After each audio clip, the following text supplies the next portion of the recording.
Right, Bismillah, Alhamdulillah, wassalatu wassalamu ala Rasulillah wa ala alihi wa sahbihi wa man tabi'a hudah. So this is the lesson before last. Last week we spoke about the maqamat, right? Today we'll be talking about the Nabra. The Nabra will maybe defined differently depending on who's defining it. It could be defined in English as the emphasis, or sometimes they use the word stress instead of emphasis. One of the best definitions in Arabic that I found is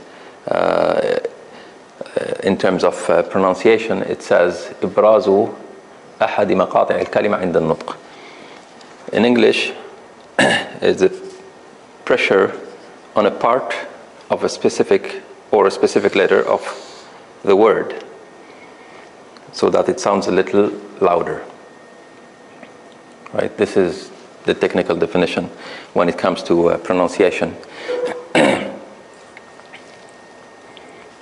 I'm going to show you a video, and this is, of course, just to give a general idea of what the emphasis is in the English language. This is one of the best videos that I found that are taught by this lady here, that are probably better than many others that I've seen regarding this topic. So let's look at it in just 5 minutes, and we'll talk about the comments.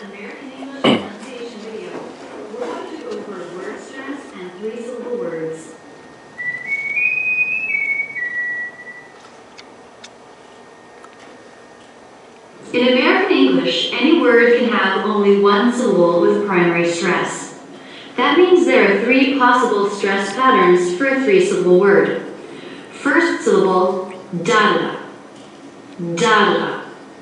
Second syllable, da-da, da-da. Or third syllable, da-da, da-da. Let's talk about what's happening with these patterns. Basically, it's a mix of long and short. The stressed syllables are long, and the unstressed syllables are short. I have noticed that my students that are Spanish speakers need to work on making their long syllables longer. Da. Pretty much everyone else needs to work on making their short syllables shorter. Da, da, da. Let's look at a couple of words for each category. Stress on the first syllable. Rational. Da-da-da. Da-da-da. One way to practice as you're working on word stress is to break up the syllables. Practice stressed and unstressed syllables separately. So, rational. Ra. Ra. The stressed syllable. Notice how the voice goes up and down in pitch. Ra. That's the shape of a stressed syllable. Click here to see that video, or look for the link in the description. The unstressed syllables, da-da, shano, shano, ra, shano, shano. Notice how it's much quieter, lower in pitch, very fast. Maybe it even sounds a little muddled, shano, shano, shano. As you practice unstressed syllables separately, see just how short you can get these syllables. Try to make them extremely fast. Shano, shano. Rational. Rational. Another word with this stress pattern, popular. Da-da-da. Da-da-da. Popular. The stressed syllable, pa. Pa. Unstressed, yiller, yiller, yiller, yiller. Again, very fast, low in pitch, quieter. Yiller. Popular. Popular. Stress on the second syllable. Da-da. For example, the word decided. Da-da. Decided. The stressed syllable, sigh. Sigh. Unstressed first syllable, d. Unstressed last syllable, d. Make them as short as possible. Dada, decided. Another word, example. Dada, example. Stress syllable, zam, zam. Unstressed, and pull. Example, dada, example. And finally, stress on the last syllable, da-da-da, every day, da-da-da. The stressed syllable, day, day. Unstressed syllables, every, da-da, every, da-da-da, every day. Another word, 81, da-da-da. Stressed syllable, one, one. Unstressed syllables, da-da, 80, 81, 81, da-da-da, da-da-da.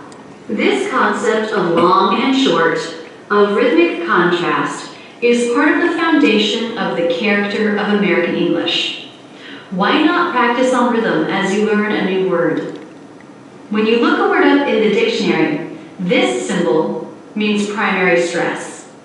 Let's say you've just learned the word sensation. You'll look it up in the dictionary and see this. Stress on the middle syllable, sensation. So practice it on just the rhythm a few times. Da-da, da-da, sensation. What do you think about this video?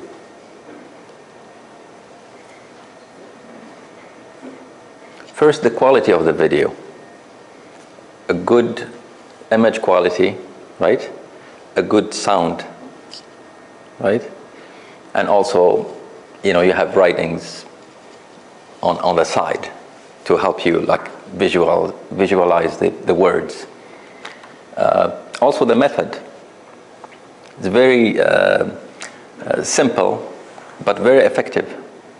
Do you agree? While she was explaining this, it reminded me of the mud. I don't know if you had the same feeling or not. When she said about the Spanish-speaking people, she said they have to work on making it longer, right? The stress or the emphasis on the syllable should be made longer, and this is what we mentioned when we spoke about the mad al-tabi'i, right? I used to say that people should try to make it longer, right? Because this is the common mistake, is that most people will make it shorter. And then she said for other people, they should make the non-stressed syllable shorter, right?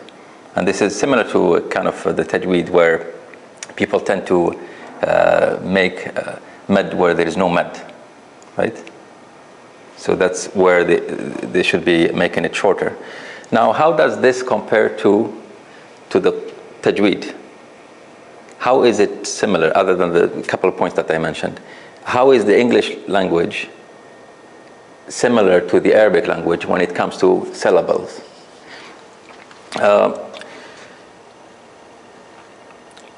This is something before we compare with other languages, something that Brother Sajjad, who is not here today, mentioned, that his teacher, whenever a person makes a mistake in the syllables, this is what he would tell the student.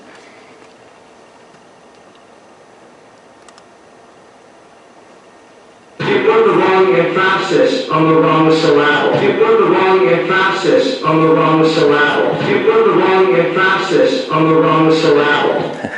You got the point? Like he's obviously on purpose, he's putting the wrong emphasis. Right? So it was supposed to be emphasis and syllable. Now, how does the English language, before we compare to the Arabic, compare to the French? While I was trying to find videos that are suitable for this, I actually learned something about the French language. Even though I do speak the language fluently, I never realized that in the French language there is no emphasis. Or we could say that the emphasis is equal in all the syllables. And this is, I try to attempt to write it the way it is pronounced, the way the emphasis is put on the syllables. In English, we put the emphasis in the word Canada, we put it in the first syllable, right? You agree? We say Canada. But in French, there is no emphasis on a particular syllable. They are all the same. They would say Canada, Canada, right? They don't say Canada. And this is true for the whole language. I'm not sure, there's no way for me to verify it, but this is one of the people who had seemed to be knowledgeable about the topic said about the French language. And I think he's right, but I have no way of verifying it, which is kind of weird. Even in comparison with the English language. Now, comparing it to the Arabic language, when you look up the topic of the Nabra in terms of Tajweed, you will find many things except what I was personally looking for. But I was looking for something very specific that we'll see at the end of this presentation. But you will find things that are not really what I wanted to present to you today, the idea I wanted to present to you today. But I thought, since we are talking about this, may as well mention these examples. And these are the ones that you will find in the Tajweed related to the Nabra. So the first word is the word quwwa. You notice here that in the Arabic language we have something that may not be present in the other languages, which is the shadda, right? The shadda, I think, is a symbol of stress or emphasis. It is telling the reader to put an emphasis on it, right? Don't you agree? So the shadda is there to tell you that you have to put emphasis on it. There may be other types of emphasis, but at least the shadda is one of those symbols that tells you that you have to put an emphasis on it. So you are not going to say quwwa, but you are saying quwwa, right? You're putting emphasis on that shadda, on that letter that the shadda is on top of. So you're saying al-quwwa, al-quwwa. So you don't say al-quwwa without the shadda, and you don't say al-quwwa, because now you have elongated that, you made like a mid. And you will find people saying it like this. You may find people saying or not putting enough emphasis on it, especially if they stop. If they stop on this word, they may not put enough emphasis on it. They would say al-quwwa or quwwa. So here we need to put more emphasis without elongating the word. So we say al-quwwa, al-quwwa. And this is also called an-nabra, right? Now in the last three examples here, they are kind of similar and different than the first example. Here there is no shadda, but there is an alif of the muthanna, which is called they call it the alif of, this is something that doesn't exist in English, which refers to two people, right? When the alif is there, that means we are referring to two people. When we say wastabaqa, that means two people, right? It's referring to two people. When we say qala, we're referring to two people. When we say dhaqa, we're referring to two people. Now, if we connect it with the next word, what would happen? The alif is dropped. Why is it dropped? Because of iltiqa sakinain. Yes, because of iltiqa sakinain. So the alif is dropped. Now, the issue here is not because of the alif being dropped. The issue here is an issue of nabra. Because what would happen here is that the listener would think that you are talking about a single person instead of talking about two people. If you say, وَاسْتَبَقَ الْبَابِ, a listener may think that it's one person. وَقَالَ الْحَمْدُ لِلَّهِ وَقَالَ الْحَمْدُ لِلَّهِ. If you say it like this, he would think that you're talking about one person. If you say ذَاقَ الشَّجَرَةِ, if you say ذَاقَ الشَّجَرَةِ, he would think that you're talking about one person. So an emphasis has to be put right at the end of the first word. Right? This is where the emphasis should be. وَاسْتَبَقَ الْبَابِ. Right? وَقَالَ الْحَمْدُ لِلَّهِ. And then ذَاقَ الشَّجَرَةَ. Right? You see where the emphasis is? ذَاقَ الشَّجَرَةَ وَاسْتَبَقَ الْبَابِ قَالَ الْحَمْدُ لِلَّهِ.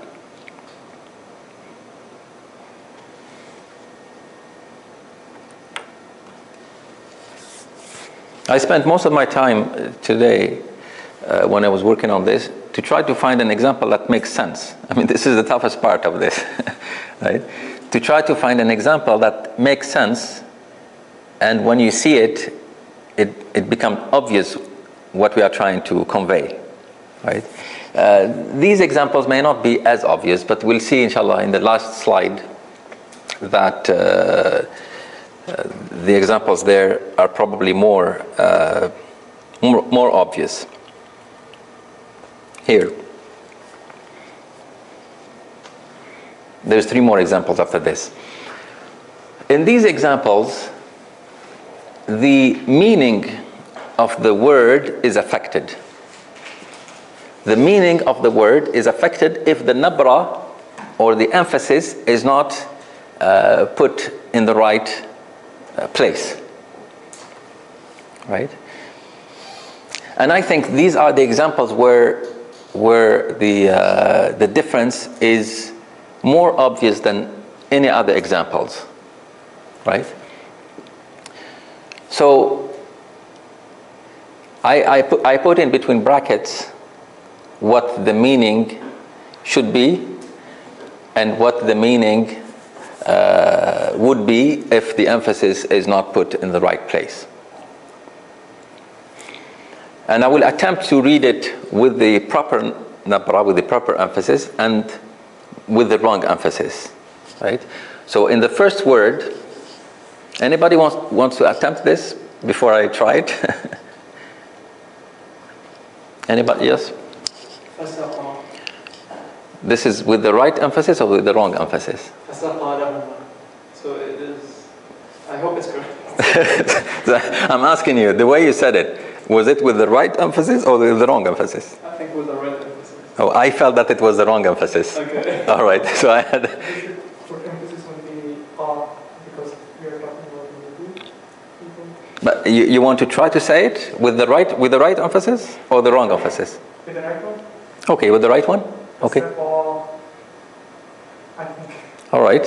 You want to try it with the wrong emphasis? With the... First of all.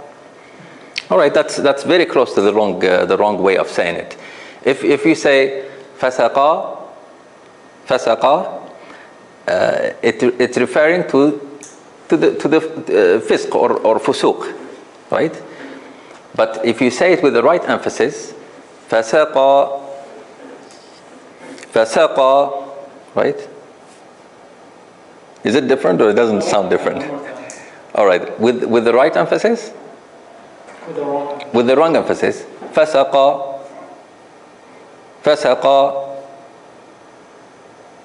And the right emphasis, fasaqa. They sound the same, almost the same, right? That's why I was trying to say that this is the most obvious of the examples. Like, imagine now if they were not very obvious. There were many other examples where you hear it the first time and the second time and they sound the same. All right, let's try Let's try the other example. Maybe they will be more obvious. Let's try the other ones, and then we can come back if needed. Now, you notice in these examples is that what is common between these examples is that there is a fa attached to the word. The fa is not part of the word, right? So the fa is not part of the word. So it is common that these issues happen when a fa or a waw or a lam are attached to the word, right? And these are examples. In the second slide, the last slide, you'll see some examples with the waw and the lam. So here, the word fatara means that you will see, right? Min al-ru'ya. So it's talking about you will see. If you pronounce it wrong, then it will be from the word from the futur, which is being lax or lazy or weak, right? So if I pronounce it wrong, I would say fatara, fatara. If I pronounce it right, I would say fatara, fatara. They sound very similar, right? They sound very similar. Okay, like if I say it wrong, I would say fatara, fatara, and you remember the word, the verb fatara yaftur, futuran, because that word starts with the fa. But here we're talking about the word ra'a, or the verb ra'a. Fatara, fatara. Right? All right, let's look at the next one and then we'll see if it is better. Of course, here the word or the verb is qasa, so it's qasat here from the qaswa. And the other word starts with the fa, with an actual fa. So the fa is part of the word. That's why you're comparing a word that doesn't start with a fa with the same word that starts with the actual fa, right? And that's where the confusion is. Faqasat. This is, if I say it wrong, I would say faqasat. Think about the word faqasat. Faqasa yafqasu. Right? Faqasat. But if I say it correctly, I would say faqasat, faqasat. You see the difference? Yeah, you're just kind of like trying to detach the fat, right? Like is it making it less emphasis on the fat? Yeah. The rest of the emphasis on the rest of the word. Yeah, it's a good way of saying it. That's why that's why I found it challenging to explain this, right? Personally, like to explain this, it's very challenging because of this. they sound the same, right? All right. Let's try the last example in this slide. Here the verb is وقع يقع وقوعا. So it's from the wuqu' or falling. But this word, if the fa is part of it, then it is faqa yafqa'u. Right? It's a completely different. It's very similar to faqasa. Right? So faqa, which to explode or to make something explode or something like that. So if I say it wrong, I would say faqa'u, faqa'u, faqa'u. You remember faqa yafqa'u, faqa'u. If I say it correctly, I would say faqa'u, faqa'u, faqa'u, compared to faqa'u, faqa'u, faqa'u. Very similar, but there is a little bit of something different about the two, right? In the way it is pronounced. All right, let's see the next slide. Now, first example is with the waw. The second, the last two examples are with the lam. Obviously, like we said for the other ones, the waw is not part of the word, and the lam is not part of the word. So the first word is ra'a,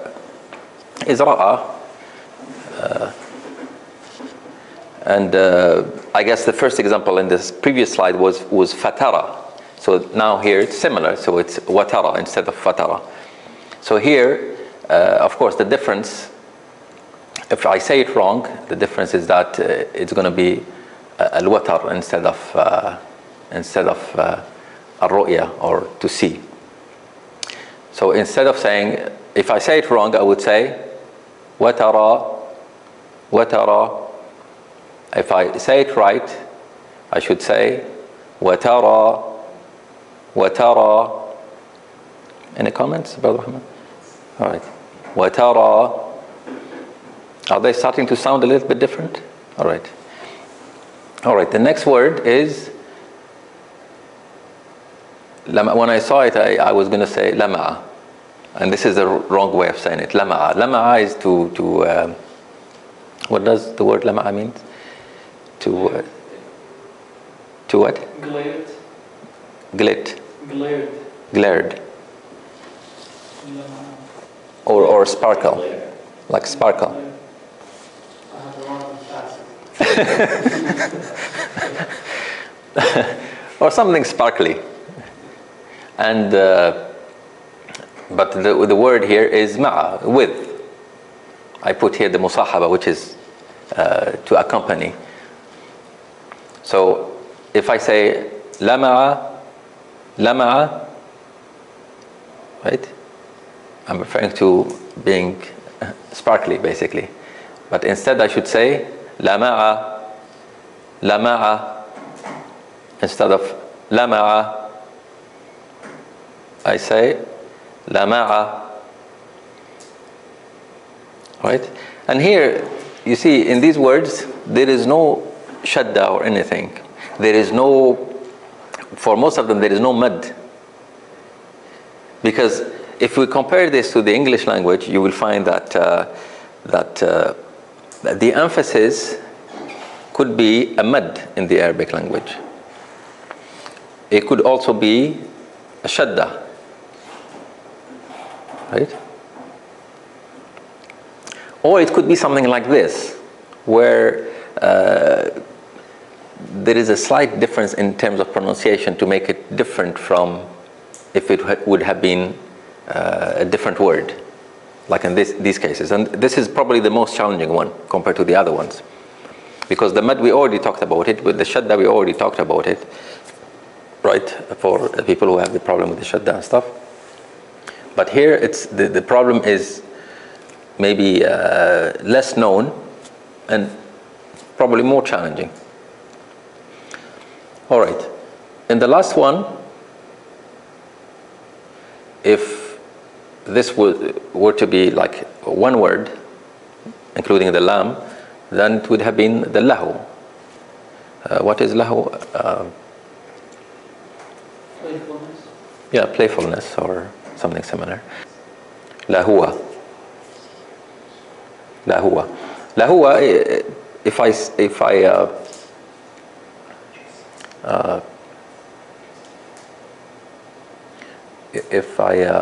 it wrong, lahua. If I say it correctly, lahua. Lahua.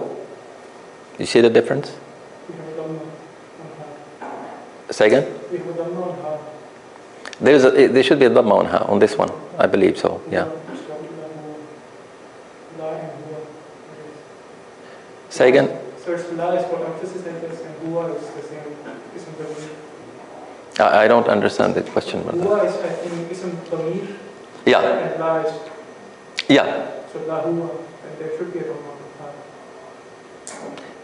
Yeah, there is a dhamma on the ha. But in lahu, we don't have a dhamma. There could be a dhamma on of course on the word lahu. You could find it even in the Quran, even though it doesn't have a dhamma, but it may sound the same. Because of law, Yeah, like lahu al-hadith. Lahu al-hadith, right? In the ayah. It sounds as if the ha has a dhamma. It sounds like lahua, but it is lahwa. Right? Is it even a different qira'ah? say lahwa. Yes, in Qalun, for example, which is the qira'ah of Nafi', student of Nafi', there is a sukoon in the article huwa in the whole Quran. They would say وهو العلي العظيم لهو السميع العليم and similar. There is there is always a sukoon on the ha, but in this qira'ah there is always a dhamma on it. All right, I think this was the last. I'm pretty sure it's the last slide. I understand it is challenging, but at least it gives you an idea. With this idea, you'll start noticing it more and more, right? Something that I came across in the last couple of weeks is that I thought was interesting, and we were talking about similar things recently. Is that sometimes you are learning about a topic, and you don't seem to get it, right? So one student asked his teacher. He said, "You know, I'm reading this and reading and reading and reading, and nothing is happening, right? I'm not getting anything from it." And while they were eating, they were talking about this. He said, "What are you eating now? Are you like growing flesh right away? Like, can you see the flesh like growing?" He said, "No." He said, "Similarly, I mean, you are growing, like your body is using this, or if you were small, you are now grown up and stuff, but you don't actually see it." He said, "Whatever you are learning it, right? But it will increase with time. So you may not realize that you learned it, but at least you picked up some of it. It's not similar to somebody who didn't learn it."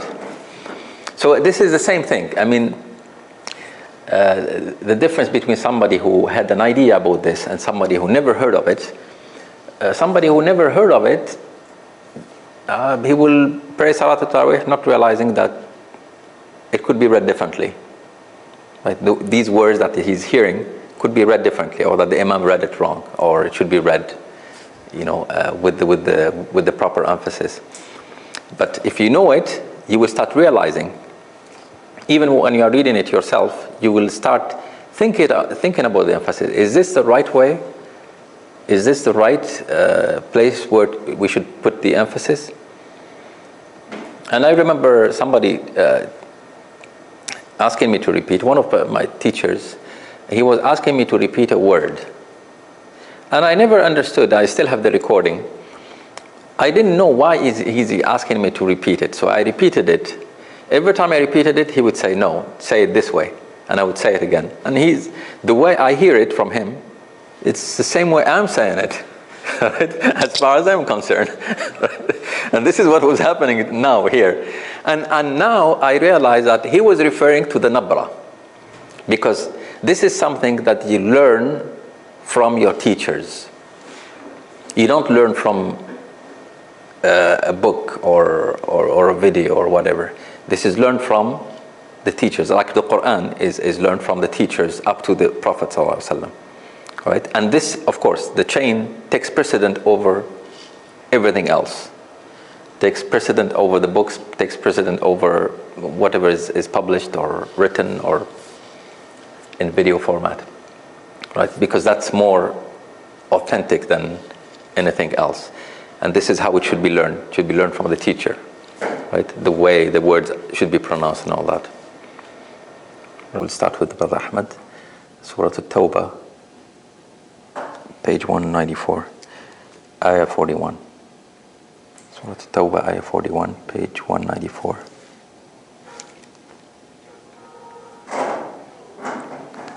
This one ayah? The whole page. Oh, okay. Yeah. If you don't mind. 47, I believe. 47. 41 to 47. It's just a whole page. Yeah. أعوذ بالله من الشيطان الرجيم. الرجيم. أعوذ بالله من الشيطان الرجيم.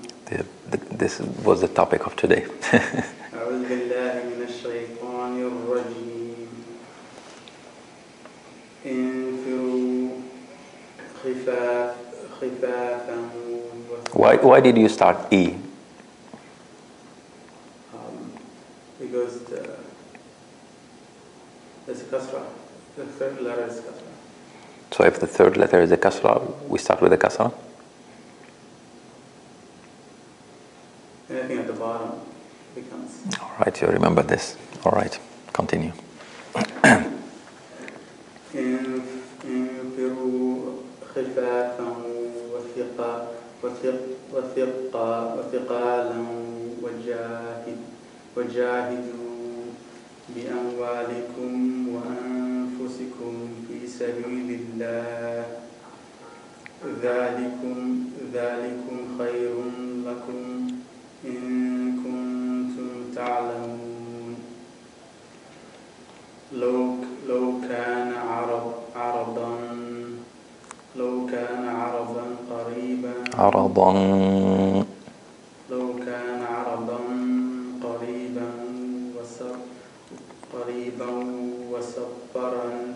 قريبا وسفرا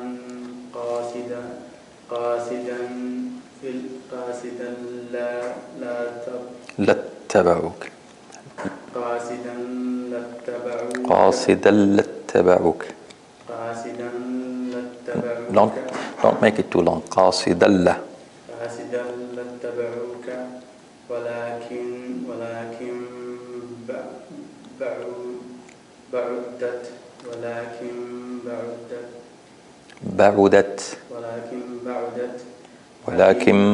بعدت عليهم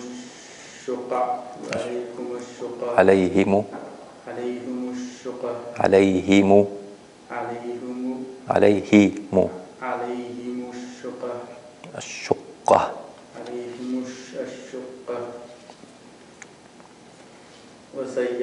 وسيحلفون بالله لو استطعنا. So the scene is soft or strong? Soft. What about the ta? It's soft. What about the ta? Strong. All right. لو استطعنا. That's too strong for all, most of them. لو استطاع. That's better. لو استطعنا لخرجنا معكم يهلكون أنفسهم والله يعلم إنهم لكاذبون. عفى الله عنك لما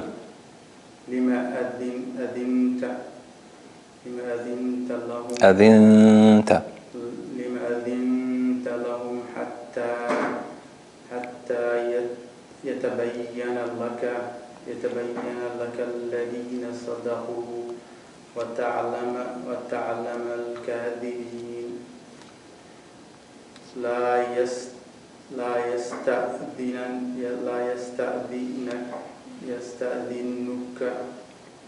يستأذنك الذين يؤمنون بالله واليوم الآخر أن يجاهدوا بأموالهم وأنفسهم والله عليم بالمتقين. إنما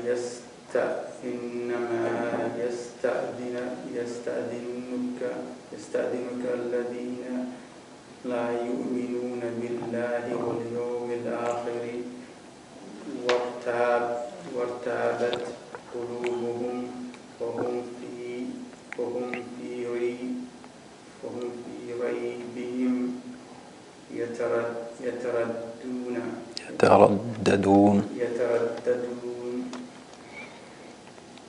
ولو أرادوا الخروج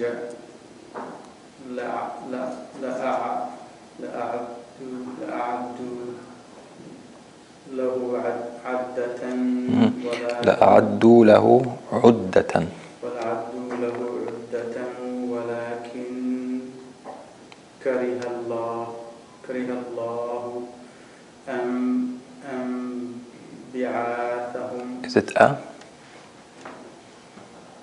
كره الله انبعاثهم. Why is it E? Why is it E? Why is it E not A, like you said the first time you said أنبعاثهم?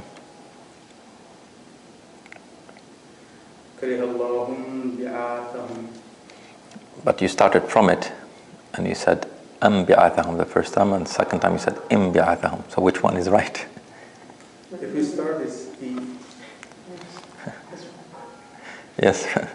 If we start from it, it's E. Because you put yourself in trouble, you started from it. You could have gone back and joined it. Yes. So it's E. So it's E in the Atham. Why is it E? It's the third letter. Because the third letter is Kasra. Kasra. All right. ولكن كره الله بعاثهم فصبطهم وقيل اقعدوا مع القاعدين لو خرجوا فيكم لو خرجوا فيكم ما زادوكم إلا خبالا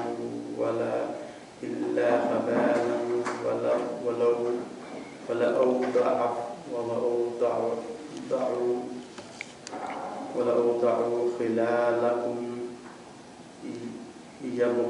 يبغونكم الفتنة وفيكم سماعون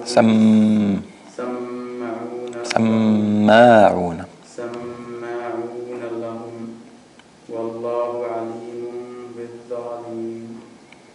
Jazakallah khair. So how did you find this page? A lot of difficult words. A lot of difficult words, yeah. That's why I chose it. It has indeed like a lot of difficult words. That's one of the reasons, and it has also some Hamzatul Wasl at the beginning of words, beginning of the ayah and stuff like that. Yeah, very challenging page. All right, Brother Hanif. Jazakallah khair. أعوذ بالله من الشيطان الرجيم. انفروا خفافا وثقالا وجاهدوا بأموالكم وأنفسكم في سبيل الله ذلكم خير لكم إن كنتم تعلمون. لو كان عرضا قريبا وسفرا قاصدا لاتبعوك ولكن بعدت عليهم الشقة وسيحلفون بالله لو استطعنا لخرجنا معكم يهلكون أنفسهم والله يعلم إنهم لكاذبون. عفى الله عنك لما أذنت لهم حتى يتبين لك الذين صدقوا وتعلم الكاذبين. لا يستأذنك الذين يؤمنون بالله واليوم الآخر أن يجاهدوا بأموالهم وأنفسهم والله عليم بالمتقين.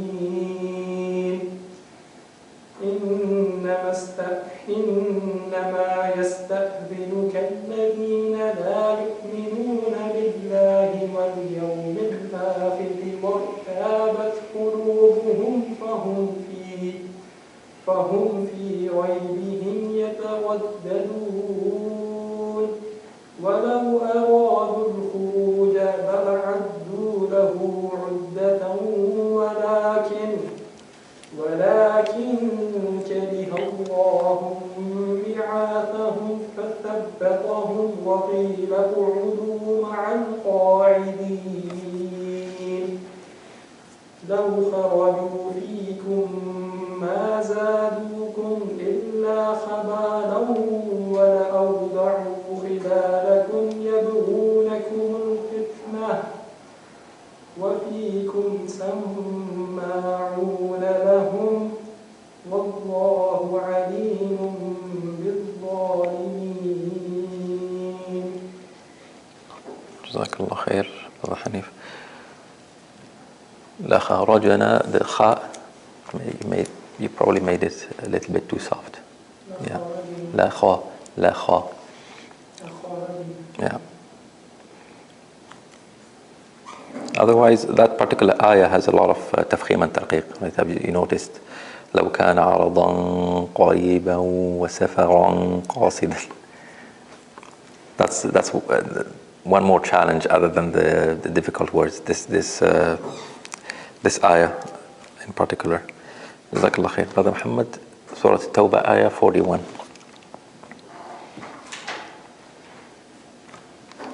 أعوذ بالله من الشيطان الرجيم. انفروا خفافا وثقالا وجاهدوا بأموالكم وأنفسكم في سبيل الله ذلكم خير. وجاهدوا, repeat from وجاهدوا.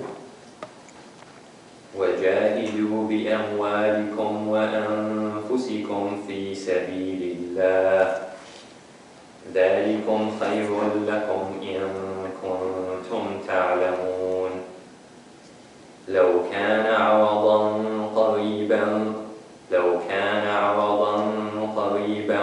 وسفرا قاصدا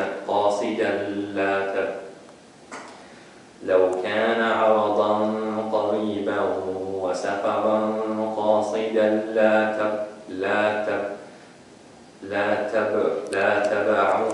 لاتبعوك لو كان عرضا قريبا وسفرا قاصدا لاتبعوك ولكن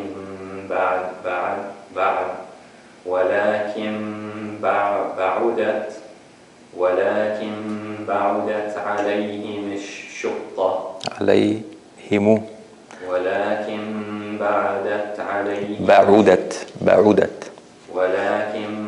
بعدت عليهم الشقة وسيحلفون بالله لو استطعنا لخرجنا معكم يهلكون أنفسهم والله يعلم إنهم لكاذبون عفى الله عنك لما أذنت لهم حتى يتبين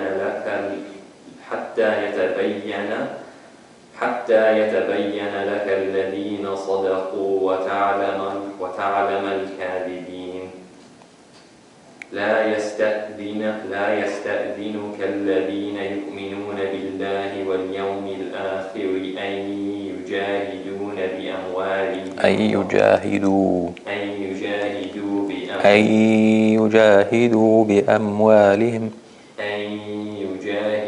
بأموالهم وأنفسهم والله عليم بالمتقين إنما يستأذنك الذين لا يؤمنون بالله واليوم الآخر وارتابت قلوبهم فهم في ريبهم يترددون ولو أرادوا الخروج لأعدوا له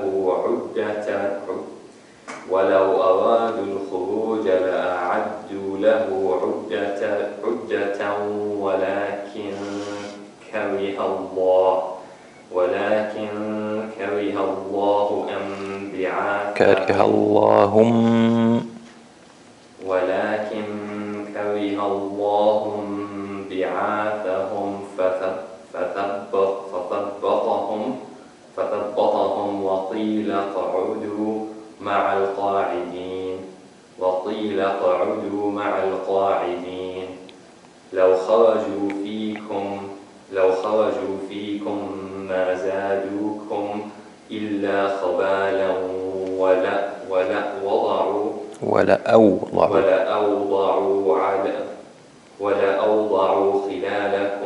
خلالكم يبغونكم الفتنة وفيكم سماعون لهم والله عليم بالظالمين. جزاك الله خير. كره الله انبعاثهم. First time you read it, you said كره الله انبعاثهم. What is the difference? Can you say that again? The first time you read it, you said كره الله انبعاثهم. The second time you said كره الله انبعاثهم after I corrected you. So I connected it instead of stopping and starting. So what happened when you connected it? It got rid of the edit because of the meeting to sequence. That's the reason? Where is it? Can I look at it again? Yeah, it's ayah number 46, the ayah before last, in the middle of the ayah 46. كره الله انبعاثهم.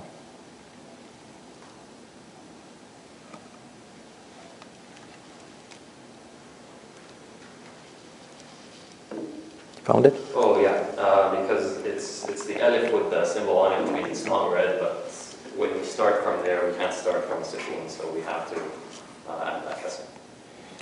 So, what is the difference between the first time you read it and the second time? In one of them, I would have stopped, in the other, I would have continued. You didn't really stop, that's why I corrected you. If you had stopped, then you have to read Hamzat al-Wasl. Yeah. But you didn't stop and you read it. If I stop, I should read it, right? But you didn't stop. Okay. And you read it anyways. And the second time, you didn't stop and you didn't read it. Yeah, if I don't stop, I shouldn't read it. If you don't stop, I shouldn't read it. you shouldn't, but you did. I did when I... Yeah, the first time, yeah, you read it. I didn't stop. You didn't stop, and It was a mistake. all right. So what is the rule here? Hamzat al-Wasl, so if you're going to continue, you're not going to read it. But You don't if read it. Stop, you can't start on Hamzah, so you have to, or you can't start on a sukun, so you have to read Hamzat al-Wasl. All right. With kasra. All right. You agree with him? Or you are lost? In this case, we have kasra, but we can also have it with fatha. I guess, yeah. In this case, you meant, in this case, there is a kasra on it. Yeah, in this case. In this case. All right, yeah. Brother Hanif is saying that. It Could be, yeah. Other cases, yeah. All right. Jazakallah khair. How did you find this page? It's challenging. It is challenging. All right. Jazakallah khair. You must be enjoying. I enjoy it if you don't make mistakes. I don't enjoy it if you make mistakes. Right? All right, brother Mustafa.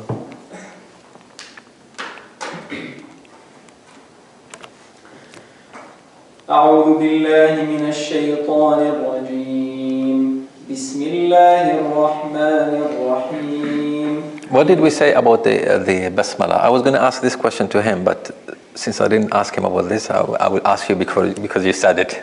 So there's a difference in opinion, but here we're starting with something that is for the mu'mineen.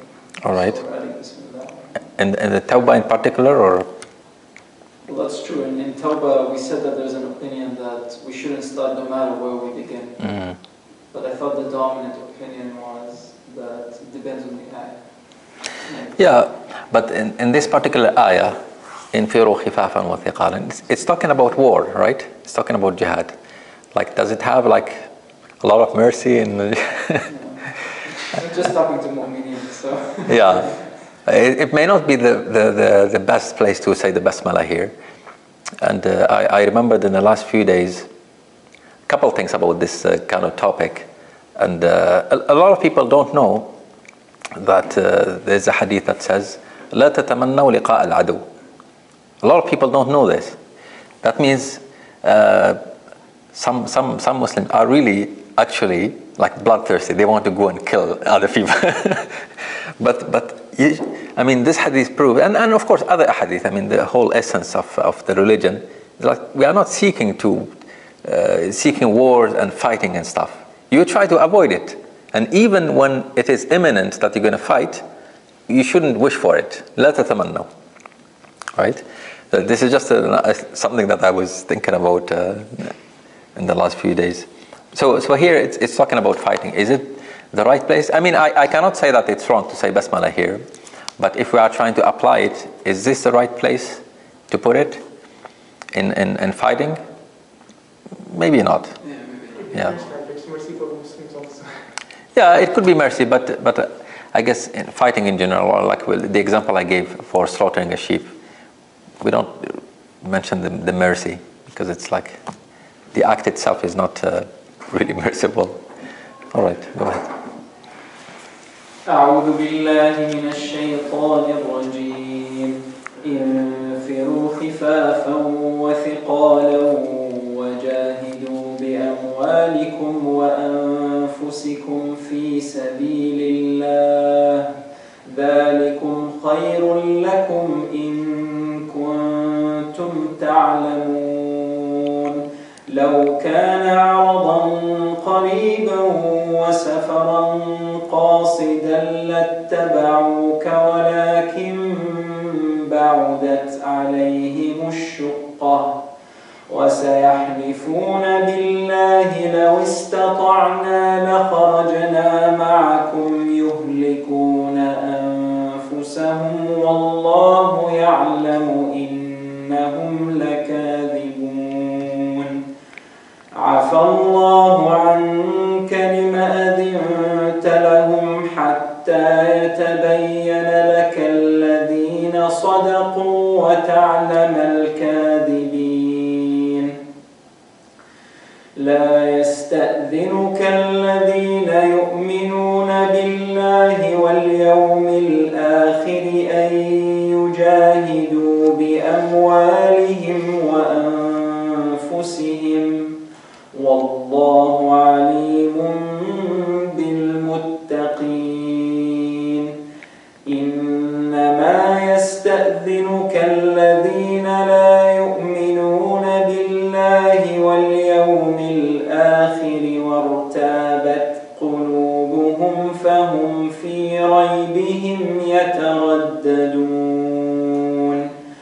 ولو أرادوا الخروج لأعدوا له عدة ولكن كره الله بعاثهم فثبطهم وقيل اقعدوا مع القاعدين لو خرجوا فيكم ما زادوكم إلا خبالا ولأوضعوا خلالكم يبغونكم الفتنة وفيكم سماعون لهم والله عليم بالظالمين. Jazakallah khair. So what do you think about this page? I'm sure you're enjoying it. Do you memorize this page? No. All right. It's a good challenge. I'm sure you appreciate a good challenge. I was reading one of the words and I felt that I didn't read it right for the Nabra. I think it was, I don't know if it was Sadaqu or I think it was Fathabbatahum as well. Did you pick on anything? They pronounce bad, a little bit strong, I think. Too strong? Little bit. Fathabbatahum. It could be, I'm not sure. But in terms of Nabra, لو استطعنا لخرجنا معكم يهلكون أنفسهم والله يعلم إنهم لكاذبون. In this sentence, I don't have anything in particular, but it just feels that there must be something wrong in terms of Nabra in some of these words, right? But again, the references, you go back to Husari or Manshawi and see how they read it. The way to verify the Nabra, and this is how I do it, how I would do it, is to, while you are listening to your recording, this recording reference, you are trying to, how do you say, it's like you have in your mind how it's going to sound, right?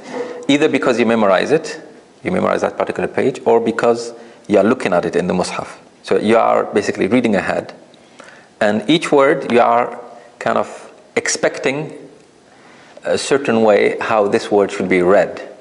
And as soon as you hear it, it will either match that expectation or it will be different. If it is different, that means this is a Nabra problem. This is how I do it. And I told you the story where this sheikh was leading us. I was hoping to bring a recording of him today, but I didn't have a chance. And he talked to me about the Nabra briefly. We were riding, I was driving him, and we talked about the Nabra briefly. And he was the one who explained it better than anybody else to me. What I explained today in terms of Nabra, even though it was not perfect, I had never had anybody explain it the way I explained it today. I wish I had somebody explain it this way, even though it was not like the best. So we talked about it, and then that night, I think he read a surah. And one of the words in that particular surah, the way he read it, I expected something different. So after the salat, I went to him and I told him about this word. I told him, this is what you meant about the Nabra. He said, yes, this is what I meant by the Nabra. So I confirmed that this is what he was trying to explain to me. But of course, without like actual examples in front of you, or if you don't notice a difference, then it's very hard to know what the Nabra is. So when you are listening, trying to work on this Nabra, as I said, you're listening to a recording and you are trying to have an expectation of that particular word or words and see if it matches your expectation or not. If it doesn't, that means you have a Nabra problem and you fix it. You fix that particular word.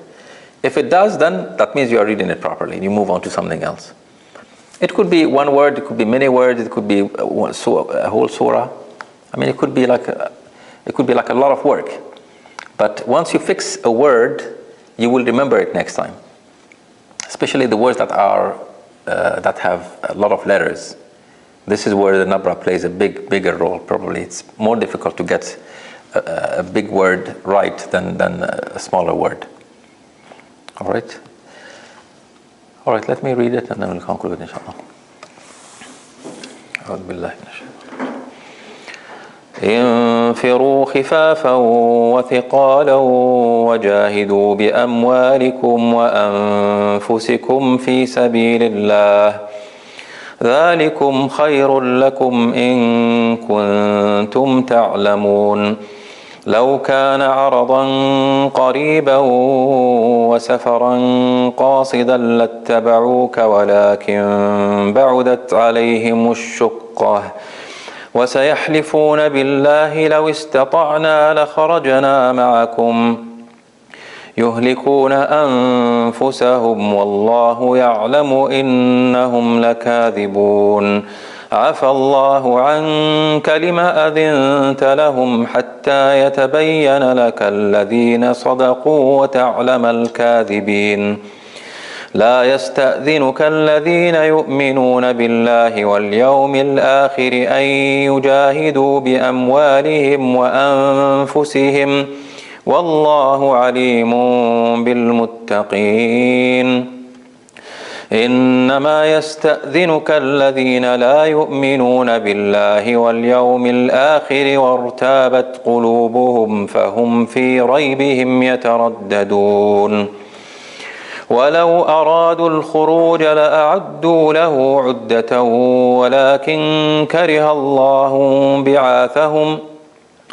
ولكن كره الله بعاثهم فثبطهم وقيل اقعدوا مع القاعدين لو خرجوا فيكم ما زادوكم إلا خبالا ولأوضعوا خلالكم يبغونكم الفتنة وفيكم سماعون لهم والله عليم بالظالمين. All right, any questions before we close, inshallah? So we'll stop here, inshallah. جزاكم الله خير. سبحانك اللهم وبحمدك أشهد أن لا إله إلا أنت أستغفرك وأتوب إليك.